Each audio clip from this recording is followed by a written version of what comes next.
Salut à tous. Alors aujourd'hui, je vais revenir sur le cas d'un youtubeur Minecraft que bon nombre de gens apprécient, idolâtrent et admirent. Oui, vous l'aurez peut-être deviné, aujourd'hui, on parle de Dream.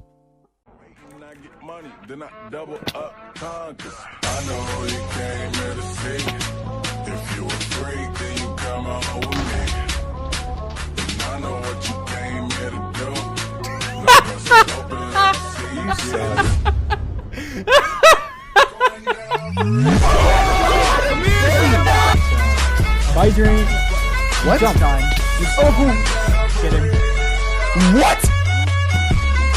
Careful. I caught him. Yes.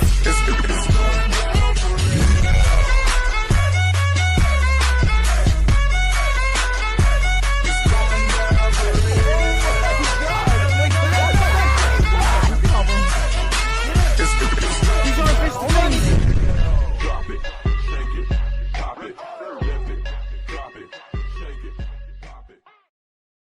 Ça fait longtemps que je voulais parler du cas de Dream, mais après la vidéo de Coleman Legrand et toutes les vidéos drama que j'ai vues, j'ai pensé que le débat était clos. Mais après analyse, je me suis rendu compte que les vidéos des youtubeurs ont oublié certains points sur lesquels je vous propose de nous attarder aujourd'hui. Je remercie tous ceux qui likeront et commenteront la vidéo, car ce genre de vidéo exposée me prend beaucoup de temps et d'énergie à tourner, à écrire et à monter. Donc, pour revenir sur le cas de Dream, je vais commencer par instaurer les bases du drama qu'il y a eu il y a de ça 2 mois sur la question suivante. Dream aurait-il triché sur un speedrun? Donc, pour commencer, je vais expliquer aux 2-3 du fond qui ne savent pas qui est Dream et qu'est-ce que le speedrun. Donc, Dream est un youtubeur de maintenant 21,4 millions d'abonnés. Il est connu pour son skill incroyable sur Minecraft en speedrun. Le speedrun, c'est le défi de finir le jeu Minecraft le plus vite possible, et il s'avère que Dream a déjà plusieurs records du monde. Il faut aussi savoir que Dream speedrun le jeu dans la version 1.16. Donc dans cette version, il faut beaucoup plus de chance que dans les autres, car il faut en premier lieu trouver un village, puis un lac de lave, puis une forteresse du Nether, pour tuer des blazes qui ont 50% de chance de vous drop de la blaze powder, qui est un élément obligatoire pour finir le jeu. Quand vous avez la blaze powder, c'est pas encore fini, car vous devez désormais aller chercher les piglins et leur donner de l'or pour qu'ils vous drop 12 underpearls. Il y a 4,7% de chance pour qu'ils vous en drop une quantité aléatoire. Puis vous sortez du Nether, voilà là, vous finissez le jeu normalement. Maintenant que vous connaissez les bases, on rentre dans le cœur du drama. Maintenant que vous avez tout compris, vous allez peut-être vous demander où est le problème. Mais le problème, c'est tout simplement que durant son stream de 24 heures, Dream a tué 305 blazes sur lesquels il a drop 211 blaze rods. Ce qui change de taux drop de 50% en taux drop de 69%. Si ce chiffre ne vous paraît pas exorbitant, c'est normal, car il ne l'est pas à petite échelle. Mais sur 305 blazes, il n'y a qu'une chance sur 113 milliards que cet événement arrive. Mais si ce n'était que ça aurait pu passer. Or, il n'y a pas que sur les blazes que Dream a de la chance, car, comme par hasard, sur les plugins aussi, il a eu une chance de fou. Minecravenger, qui détient le record du monde en 7 seeds en Process Plus, a fait remarquer à tout le Twitter que Dream avait échangé 266 d'or durant son stream, et 41 de ces échanges ont donné des underpearls. Ça fait une probabilité de 15,41% au lieu de 4,7%. Je le rappelle, cette luck pour les piglins a une chance sur 177 milliards d'arriver. Pourquoi cet événement arrive? Et si l'on combine ces deux événements pour la même personne au même moment, on a une chance sur 300 milliards que ça arrive. Non, je rigole. En vérité, le chiffre est de une chance sur 20 trilliards. 20 trilliards, c'est purement et simplement un 20 avec 21 zéros derrière. Pour comparer, vous avez plus de chances de gagner 2 fois au loto de suite ou d'être frappé 3 fois par la foudre que d'avoir la même luck que Dream durant son stream. Mais cela dit, si l'on rabat cette probabilité avec le p-hacking et d'autres facteurs, on atteint alors le nombre de 7,5 billions. C'est sûrement qu'avec une histoire pareille, les modérateurs de speedrun.com ne pouvaient pas ignorer la situation. Et ils ont donc décidé de pondre un document PDF de 29 pages rempli de statistiques et d'explications de la situation. Ils ont aussi débunké des arguments en faveur de Dream comme les statistiques ne sont pas faites par des professionnels donc elles ne sont pas fiables, ou encore pourquoi Dream aurait-il besoin de cheat alors qu'il y a déjà des world records vérifiés. Et ils ont aussi comparé la chance de Dream avec celle de Illumina, qui est le joueur legit le plus chanceux connu à ce jour. Suite à ce document, la communauté s'est enflammée et a créé plusieurs Reddit pour en parler, tels que Dream Was Taken ou encore le Reddit officiel Statistics. Tandis que le drama commençait déjà à prendre des proportions énormes, une vidéo de J-Square viendra rajouter des détails et des précisions au cas de Dream. Et cette vidéo ne passera pas inaperçue, étant donné qu'elle fera 4 millions de vues. La bombe était lancée, et elle n'avait pas encore touché le monde jusqu'à ce que Dream réponde à ces accusations. Dream a répondu assez vite suite au bruit des accusations. Il a directement tweeté à chaud, ce qui n'a pas eu pour effet de calmer le jeu comme vous pouvez vous en douter. Il dit, je cite, « Ma run en 1.16 vient d'être supprimée car elle a été jugée trop chanceuse pour être legit. Une vidéo a été faite par le modérateur en chef et youtubeur Geosquare qui utilise mon nom pour faire du putaclic en disant « tricherie en speedrun » pour faire des vues faciles. Je vais faire une vidéo réponse très prochainement. N'importe quoi. Actuellement, de multiples modérateurs me disent que le verdict était biaisé et qu'ils vont probablement quitter l'équipe de modération. Suite à cette réaction à chaud, Dream a assuré qu'il avait eu tort de réagir comme ça, mais que ça l'avait énervé d'être accusé à tort. Puis, il a sorti une vidéo réponse à celle de Geosquare et au modérateur de speedrun.com. Dans cette vidéo, Dream explique qu'il va corriger le document des modérateurs et que pour cela, il a engagé un astrophysicien diplômé d'Harvard et expert en statistics et en astrostatistique. J'inventerai un, c'est vraiment ce qu'il dit dans sa vidéo. Professor with a PhD that graduated from Harvard, that's actually a practicing astrophysicist that is an expert in statistics and astrostatistics. Même si, étant donné qu'il ne donne pas le nom de son auteur et que le document comporte des fautes, il y a très peu de chances pour que cet expert en soit véritablement un. Analysons un peu les deux côtés du drama. D'un côté, nous avons Dream, qui a comme argument principal le fait que les personnes qui ont fait les calculs sont des modérateurs volontaires et que donc par conséquent, les résultats sont biaisés. Le fait que le jeu soit buggé est un de ses arguments, et pour finir, il dit qu'il n'aurait pas triché pour avoir une run à la 16ème place. Commençons par contrer l'argument du classement de la run de Dream.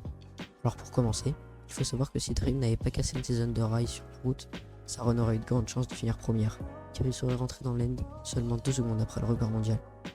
Et puis même, peu importe si la run de Dream a fini première ou 157ème, dans tous les cas, la triche reste grave, peu importe le classement de la run. Passons à son deuxième argument, le p-hacking. Le p-hacking consiste à diviser les possibilités que Dream ait triché en divisant les probabilités de sa chance par le nombre de manières par lesquelles il n'a pas triché. Je sais que c'est compliqué au début, mais vous allez comprendre. Je trouve ça stupide de diviser les probabilités pour qu'il ait triché en se disant qu'il est moins probable que Dream ait triché tout court s'il n'a pas triché de telle ou de telle manière. Dream utilise cet argument pour démentir les calculs des modérateurs. Dream a par ailleurs fait une erreur en disant que cette valeur ne servait à rien, car cette valeur réduisait les probabilités que Dream ait triché. Elle est passée de 20 milliards à 7,5 billions. Et enfin, son dernier argument, qui dit que le jeu est buggé. Bon, celui-là je ne pouvais pas la vous expliquer pourquoi il est stupide. If Dream was just a regular dude, never in a million years would there have been people watching his stream so attentive, so committed to go to an effort to make fucking spreadsheets of data. He would have gotten away with it too if he wasn't just so fucking popular. In his head, you can guarantee he's sitting there like, I just was making interesting content. I just didn't want to waste people's time. So what? My run is now 10th place, 13th place, 16th place. Every time he brings it up, he downplays it. He says the exact place it is in the leaderboard. Dream is right to be pissed because he did the kind of cheating that normally you would expect people to get away with. He didn't shoot for the stars. He didn't give himself 100% drop rates. He just increased it by like 3 times the percentage. He did modest cheating to get modest gains. If he was anyone else, he would have gotten away with it. So you can understand why he's so pissed on Twitter. Why he's screaming about bias and Klaus. Because in his head, he's like, there's the only reason these people care about what I did is because of who I am. Sur le statisticien de Dream et sur quelques calculs. Donc pour commencer, il y a plusieurs erreurs sur le document de ce statisticien, comme des oublis de virgule, de retenue ou de fermeture de parenthèses, ce qui est clairement impossible si une personne aussi qualifiée que Dream le décrit et fait ce document. Aussi, le fait que Dream dise que le mathématicien l'a forcé à donner les résultats des calculs, même s'ils sont peu avantageux pour Dream, c'est clairement impossible, car aucun contrat n'a été signé entre ces deux personnes, et Dream fait le montage de sa propre vidéo, donc s'il le veut, il peut aisément manipuler les données et même ne pas les afficher. D'ailleurs, Dream dit avoir utilisé le site Photo Excitation pour commander le document. Or, il n'y a aucune trace du site avant la vidéo de Dream. Et le seul post actuel sur ce site est « Pourquoi j'ai commencé Photo Excitation ?»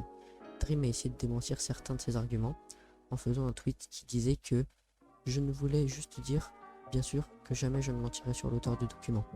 Je n'ai aucun problème avec le fait d'avoir des gens en dehors de l'affaire, mais un modérateur pour confirmer son identité. Internet est un endroit effrayant vis-à-vis des dramas. Si j'étais l'auteur, je n'aurais aucune envie que mon nom soit public sur un drama. » Ces arguments sont valables, mais étant donné que personne n'a confirmé ce que disait le document était véridique, et que tout le monde y a trouvé des erreurs, je pense que l'on peut dire que ce document ne sert à rien dans l'enquête. At least the guy who debunked it puts his actual name on it. He's a verified particle physicist who debunked most of the bad claims in it. can't make a response like that hinges on the qualifications of your Harvard PhD statistical astrophysicist grad and not give info on who did it. Dream essaie aussi de réduire au maximum les données. Par exemple, quand il dit que les calculs sont erronés d'environ 7,4999 billions, pour rappel, le nombre de base est de 7,5 millions. Il présente ça comme ça en disant que l'erreur est de 7,4999 billions, au lieu de dire qu'il a une chance sur 10 millions que ça arrive. Dans tous les cas, ce chiffre est inventé de toutes pièces. Il a mentionné ce chiffre dans l'analyse que quand il calcule le nombre de streams où Dream a eu une luck normale pour comparer avec ce stream. D'ailleurs, techniquement, ce facteur ne doit pas rentrer en jeu, il est juste employé pour baisser les probabilités que Dream ait triché. Ce qui me fait encore plus douter sur l'authenticité du statisticien. Et même si le 1 chance sur 10 millions était véridique, les chances sont tout de même infimes au fait qu'il ne triche pas. Même si Dream avait triché, il avoue. Et aussi, le fait que tout le monde s'est intéressé à cette histoire juste car c'est Dream l'accusé. On parle pas de n'importe quel joueur, mais de Dream. Je comprends qu'il est triché car même s'il a le niveau pour être l'un des meilleurs joueurs de Minecraft, l'RNG est aussi un paramètre important. Et Dream a voulu rester sur le devant de la scène en modifiant sa RNG pour ne pas être délaissé par son public. Mais mentir et tricher sont des choses impardonnables, surtout quand on n'assume pas ses erreurs après. Merci infiniment d'avoir regardé cette vidéo jusqu'au bout. Je vous remercie beaucoup pour votre soutien sur la chaîne actuellement. Puis on a atteint les 65 abonnés très rapidement. Je suis vraiment surpris que la chaîne vous plaise. Et j'ai essayé du coup de faire un nouveau format en espérant que ça vous plaise. Ça a pris beaucoup de temps, plusieurs heures de tournage, de montage et de script. Donc si vous pouvez un minimum la partager, la liker, la commenter pour avoir des retours positifs, ce serait top. Sur ce, je vous dis à plus pour un nouveau drama et salut.